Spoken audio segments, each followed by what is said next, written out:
qu'ils avaient fait chez eux. Contre la vaccination obligatoire des soignants. Oui, mais la vaccination obligatoire ça n'existe pas, la vaccination obligatoire. Il y a d'ailleurs quasiment personne. Non, mais il y a personne qui la met en place. Il y a aucun pays démocratique qui met en place la vaccination obligatoire. Vous allez licencier des gens parce qu'ils ne sont pas vaccinés. Tout ça n'est pas sérieux.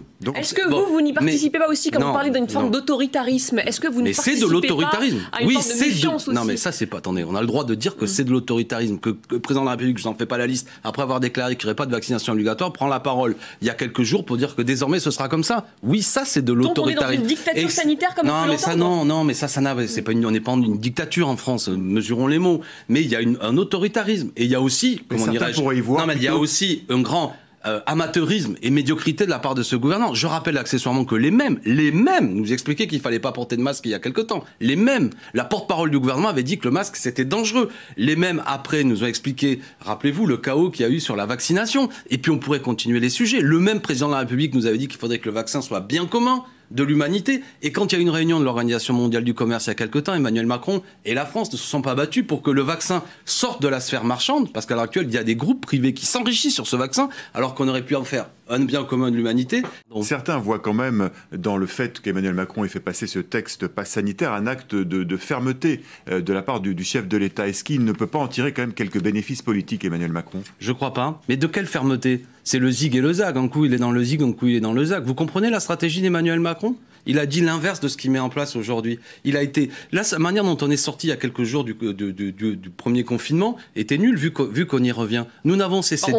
On revient pas au confinement, là. Pardon? Non, mais je veux dire, on revient à des mesures extrêmement sévères. Il y a eu quand même une forme de légèreté. Et quelle mesure a été prise? Vous n'avez pas l'impression, vous, que beaucoup de gens, aujourd'hui, il y a un durcissement de la situation, que vous ne pourrez plus aller au spectacle, vous ne pourrez plus aller au restaurant enfin, si vous pouvez n'êtes pas vacciné? Si vous êtes vacciné. C'est ça la logique, pour se protéger et protéger les autres. C'est la logique du gouvernement. Arrêtez avec ça, se protéger et protéger les autres. Ça ne fonctionne pas comme ça. Oui, c'est le but du vaccin. Mais le vaccin peut aussi, vous pouvez être vacciné et faire circuler le virus. Bon, donc c'est un peu plus compliqué que ça. Enfin, dans les sondages, pour l'instant, Jean-Luc Mélenchon, il n'a pas le leadership à gauche, loin de là. Qui c'est qu'il a? Personne, justement. D'accord. Non, mais lui, donc, personne ne l'a. Il est en campagne. D'accord, personne ne l'a. Les autres aussi. Je veux dire, les couvertures de presse de qui vous parlez? Oh bah, Anne Hidalgo n'est pas déclarée. La couverture de presse de quelqu'un de pas déclaré, comme Anne Hidalgo est assez comique. Si pour quelqu'un de pas déclaré en permanence, on ne cesse de parler. Parce qu'après, vous avez ce que j'appelle la campagne hypocrite. La campagne, je suis en campagne, le Nouvel Observateur fait la une là-dessus, tous les grands élus socialistes disent qu'il faut que je sois en campagne, mais avec beaucoup de grandeur, je dis pour l'instant, je ne suis pas en campagne. Ça, c'est la stratégie de certains dont vous avez parlé. Nous sommes sur la stratégie de la clarté. On s'adresse d'abord au milieu populaire et à la majorité des Français abstentionnistes. Nous leur disons, un programme de répartition des richesses est possible, il est majoritaire, c'est les thèmes que nous reprenons. Un programme écologiste est possible.